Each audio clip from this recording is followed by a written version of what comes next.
ಭಾರತ ದೇಶವನ್ನು ಮತ್ತು ಅದರ ಶಸ್ತ್ರಾಸ್ತ್ರಗಳನ್ನು ಕಡಿಮೆ ಎಂದು ತಿಳಿದುಕೊಳ್ಳುವುದು ಇದೀಗ ಅನೇಕ ದೇಶಗಳಿಗೆ ಬಹಳ ದೊಡ್ಡ ತಪ್ಪಾಗಿ ಪರಿಣಮಿಸಿದೆ.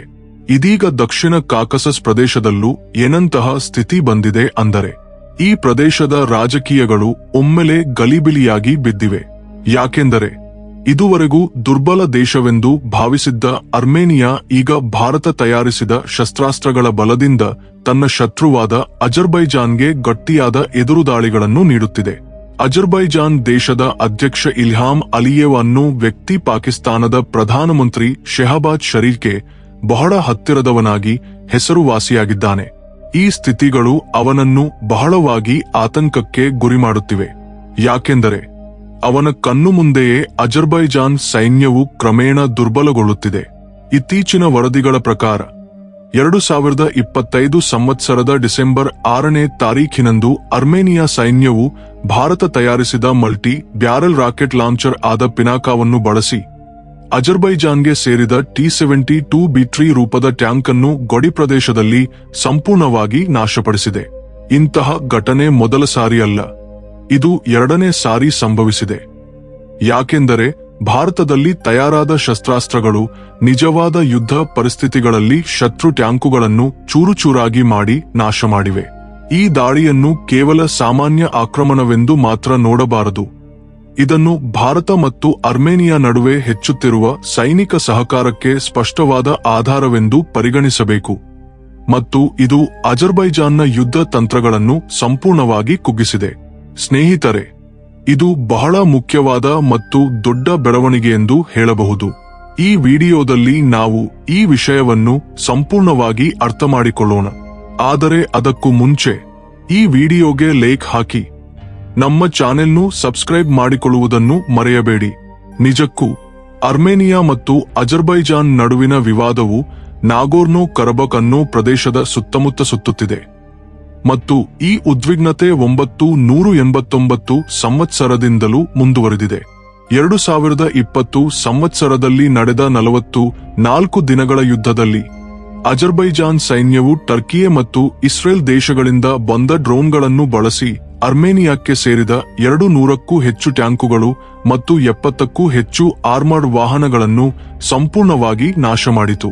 ಅಂದು ಅರ್ಮೇನಿಯಾ ಬಹಳ ದೊಡ್ಡ ನಷ್ಟವನ್ನು ಎದುರಿಸಿ ಆ ಯುದ್ಧದಲ್ಲಿ ಸೋತಿತು ಮತ್ತು ಅಂದಿನಿಂದ ಅರ್ಮೇನಿಯಾ ದೇಶವು ತನ್ನ ರಕ್ಷಣಾ ನೀತಿಗಳಲ್ಲಿ ದೊಡ್ಡ ಬದಲಾವಣೆಗಳನ್ನು ತಂದಿತು. 2025 ಸಂವತ್ಸರದ ಆಗಸ್ಟ್ 20ನೇ ತಾರೀಖಿನಂದು ಅಮೆರಿಕ ದೇಶದ ಮಧ್ಯಸ್ಥಿಕೆಯೊಂದಿಗೆ ಅರ್ಮೇನಿಯಾ ಮತ್ತು ಅಜರ್ಬೈಜಾನ್ ನಡುವೆ ಒಂದು ಶಾಂತಿ ಒಪ್ಪಂದ ನಡೆಯಿತು ಮತ್ತು ಅದರ ಮೇಲೆ ಸಹಿಗಳು ಬಿದ್ದವು.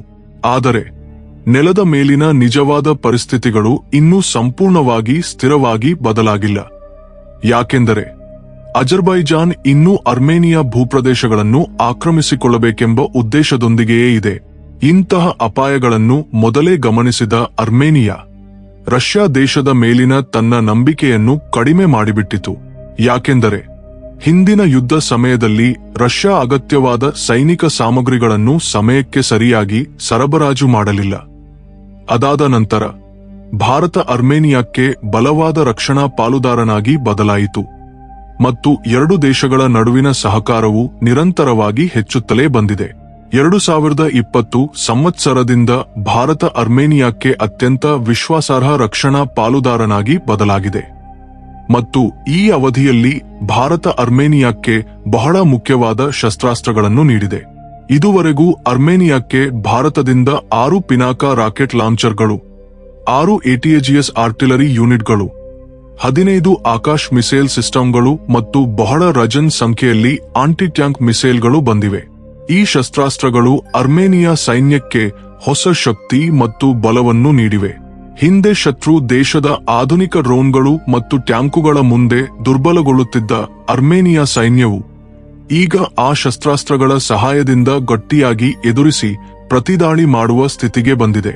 ಅದಕ್ಕಾಗಿಯೇ ಈಗ ಅಜರ್ಬೈಜಾನ್ ಸೈನ್ಯವು ನಿರಂತರವಾಗಿ ನಷ್ಟಗಳನ್ನು ಎದುರಿಸುತ್ತಿದೆ ಮತ್ತು ಭಾರತೀಯ ಶಸ್ತ್ರಾಸ್ತ್ರಗಳ ನಿಖರತೆ ಮತ್ತು ಶಕ್ತಿಯ ಮುಂದೆ ಅವರು ಭಯಪಡುತ್ತಿದ್ದಾರೆ.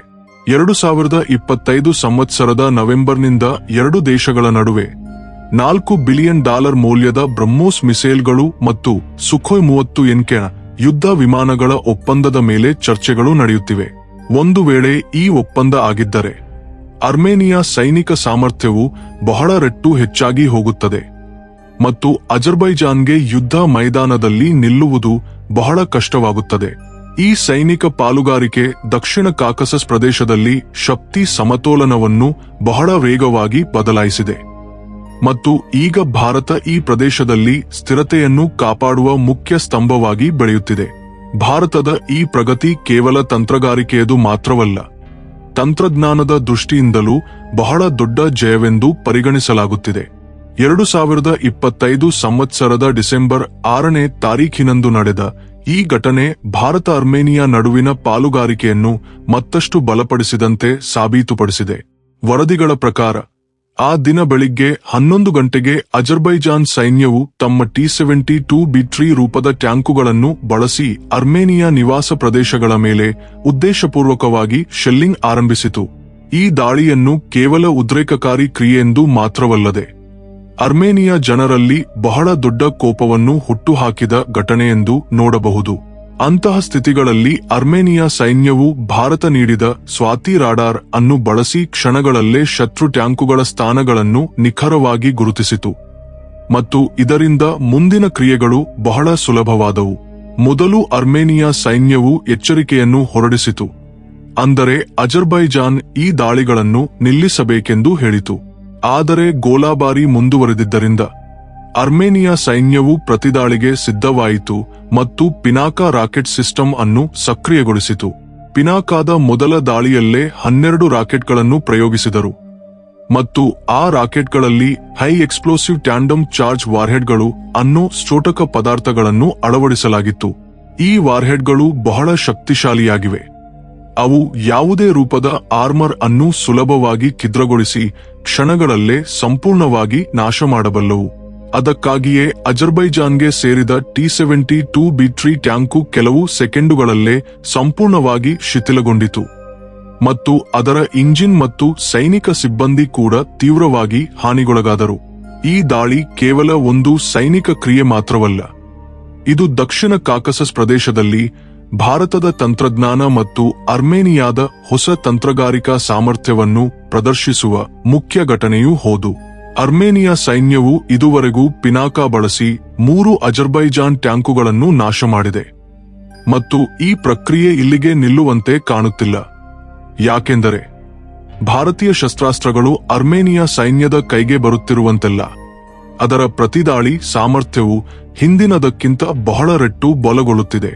ಹಿಂದೆ ಶತ್ರು ಡ್ರೋನ್ಗಳು ಮತ್ತು ಆಧುನಿಕ ಟ್ಯಾಂಕುಗಳ ಮುಂದೆ ನಿಲ್ಲಲಾರದೆ ಇದ್ದ ಅರ್ಮೇನಿಯಾ ಸೈನ್ಯವು ಈಗ ಭಾರತದ ತಂತ್ರಜ್ಞಾನ ಸಹಾಯದಿಂದ ಪ್ರತಿ ಸವಾಲನ್ನು ಎದುರಿಸುವ ಮಟ್ಟಕ್ಕೆ ಬಂದಿದೆ. ಅದಕ್ಕಾಗಿಯೇ ಅಜರ್ಬೈಜಾನ್ ಅಧ್ಯಕ್ಷ ಇಲ್ಹಾಮ್ ಅಲಿಯೇವ್ನ ಆತಂಕವು ದಿನದಿಂದ ದಿನಕ್ಕೆ ಹೆಚ್ಚುತ್ತಿದೆ. ಯಾಕೆಂದರೆ ಅವರು ಕೋಟ್ಯಂತರ ಡಾಲರ್ಗಳನ್ನು ಖರ್ಚು ಮಾಡಿ ಖರೀದಿಸಿದ ಶಸ್ತ್ರಾಸ್ತ್ರಗಳು ಕೆಲವು ಸೆಕೆಂಡುಗಳಲ್ಲೇ ಬೂದಿಯಾಗಿ ಹೋಗುತ್ತಿವೆ. ಅರ್ಮೇನಿಯಾ ಸೈನಿಕ ಕಮಾಂಡರ್ಗಳು ಬಹಿರಂಗವಾಗಿಯೇ ಹೇಳುತ್ತಿದ್ದಾರೆ, ಅಂದರೆ ಭಾರತೀಯ ಶಸ್ತ್ರಾಸ್ತ್ರಗಳು ತಮ್ಮ ಸೈನ್ಯಕ್ಕೆ ಬೆನ್ನೆಲುಬಿನಂತಹ ಬಲವನ್ನು ನೀಡಿವೆಯೆಂದು ಮತ್ತು ಇನ್ನು ಮುಂದೆ ಭಾರತದ ಮೇಲಿನ ತಮ್ಮ ನಂಬಿಕೆಯನ್ನು ಮತ್ತಷ್ಟು ಹೆಚ್ಚಿಸಿಕೊಳ್ಳುತ್ತೇವೆಯೆಂದು. ಈ ನಂಬಿಕೆಯು ಹಠಾತ್ತಾಗಿ ಬಂದದ್ದಲ್ಲ, ಯಾಕೆಂದರೆ ಹಿಂದಿನ ಕೆಲವು ಸಂವತ್ಸರಗಳಲ್ಲಿ ಭಾರತ ರಫ್ತು ಮಾಡಿದ ಶಸ್ತ್ರಾಸ್ತ್ರಗಳು ಬಹಳ ವಿಶ್ವಾಸಾರ್ಹವಾಗಿ ಕೆಲಸ ಮಾಡಿವೆ ಮತ್ತು ಪ್ರಪಂಚದಲ್ಲಿನ ಇತರ ದುಬಾರಿ ಶಸ್ತ್ರಾಸ್ತ್ರಗಳಿಗಿಂತ ಇವು ಮತ್ತಷ್ಟು ಪರಿಣಾಮಕಾರಿಯಾಗಿವೆ. ಪಿನಾಕಾ ರಾಕೆಟ್ ಲಾಂಚರ್ನ ವ್ಯಾಪ್ತಿ 40 ಕಿಲೋಮೀಟರ್ಗೂ ಹೆಚ್ಚು ಮತ್ತು ಅದರ ಹೈ ಎಕ್ಸ್ಪ್ಲೋಸಿವ್ ರಾಕೆಟ್ಗಳು ಯಾವುದೇ ರೂಪದ ಆರ್ಮರ್ಗೂ ಬಹಳ ಅಪಾಯಕಾರಿಯಾಗಿವೆ.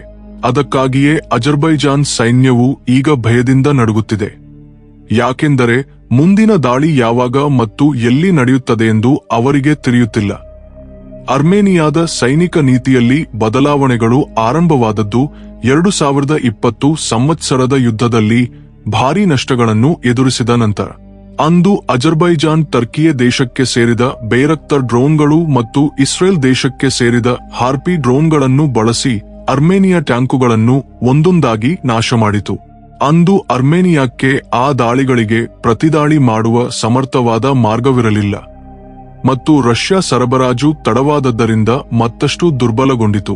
ಅಂದಿನಿಂದ ಭಾರತ ಅರ್ಮೇನಿಯಾದೊಂದಿಗೆ ತನ್ನ ರಕ್ಷಣಾ ಸಂಬಂಧಗಳನ್ನು ಬಲಪಡಿಸಿಕೊಳ್ಳುತ್ತಲೇ ಬಂದಿದೆ ಮತ್ತು ಎರಡು ದೇಶಗಳ ನಡುವಿನ ಶಸ್ತ್ರಾಸ್ತ್ರ ಸಹಕಾರವು ಬಹಳ ರೆಟ್ಟು ಹೆಚ್ಚಾಗಿದೆ. ಈ ಒಟ್ಟು ಘಟನೆಯಲ್ಲಿ ಭಾರತ ನೀಡಿದ ಸ್ವಾತಿ ರಾಡಾರ್ ಬಹಳ ಮುಖ್ಯ ಪಾತ್ರವನ್ನು ನಿರ್ವಹಿಸಿದೆ. ಯಾಕೆಂದರೆ ಇದರ ಸಹಾಯದಿಂದ ಅರ್ಮೇನಿಯಾ ಸೈನ್ಯವು ಕೆಲವು ಸೆಕೆಂಡುಗಳಲ್ಲೇ ಶತ್ರು ಟ್ಯಾಂಕುಗಳ ಸ್ಥಾನಗಳನ್ನು ನಿಖರವಾಗಿ ಗುರುತಿಸಲು ಸಾಧ್ಯವಾಯಿತು.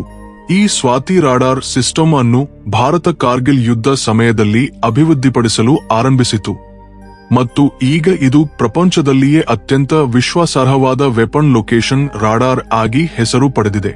ಸ್ವಾತಿ ರಾಡಾರ್ನ ಈ ಸಾಮರ್ಥ್ಯವು ಅರ್ಮೇನಿಯಾಕ್ಕೆ ದೊಡ್ಡ ಬದಲಾವಣೆಯನ್ನು ತಂದಿದೆ. ಯಾಕೆಂದರೆ ಇದರಿಂದ ಪಿನಾಕ ರಾಕೆಟ್ಗಳ ನಿಖರತೆ ಬಹಳ ರೆಟ್ಟು ಹೆಚ್ಚಾಗಿದೆ ಮತ್ತು ಶತ್ರು ಟ್ಯಾಂಕುಗಳು ತಕ್ಷಣವೇ ಗುರಿಗೆ ಬಂದಿವೆ. ಈಗ ನಮ್ಮ ಮುಂದಿರುವ ದೊಡ್ಡ ಪ್ರಶ್ನೆ ಏನೆಂದರೆ, ಅಜರ್ಬೈಜಾನ್ ತನ್ನ ಕ್ರಿಯೆಗಳಿಗೆ ಸರಿಯಾದ ಶಿಕ್ಷೆಯಾಗುವಂತೆ ಭಾರತ ಅರ್ಮೇನಿಯಾಕ್ಕೆ ಮತ್ತಷ್ಟು ಶಸ್ತ್ರಾಸ್ತ್ರಗಳನ್ನು ನೀಡಬೇಕೆ? ಬಹಳಷ್ಟು ರಕ್ಷಣಾ ತಜ್ಞರು ಹೀಗೆ ಹೇಳುತ್ತಿದ್ದಾರೆ. ಅಂದರೆ ಭಾರತದ ಹೆಚ್ಚುತ್ತಿರುವ ಪಾತ್ರವು ಕೇವಲ ಅರ್ಮೇನಿಯಾ ದೇಶಕ್ಕೆ ಮಾತ್ರವಲ್ಲ, ಒಟ್ಟಾರೆ ಪ್ರದೇಶದಲ್ಲಿ ಸ್ಥಿರತೆಯನ್ನು ಕಾಪಾಡುವುದಕ್ಕೆ ಬಹಳ ಮುಖ್ಯವಾಗಿದೆ.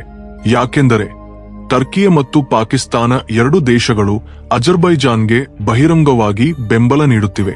ಅಂತಹ ಸಮಯದಲ್ಲಿ ಭಾರತದ ಬೆಂಬಲವು ಶಕ್ತಿ ಸಮತೋಲನವನ್ನು ಕಾಪಾಡುವುದಕ್ಕೆ ಬಹಳ ಅಗತ್ಯವಾಗಿದೆ.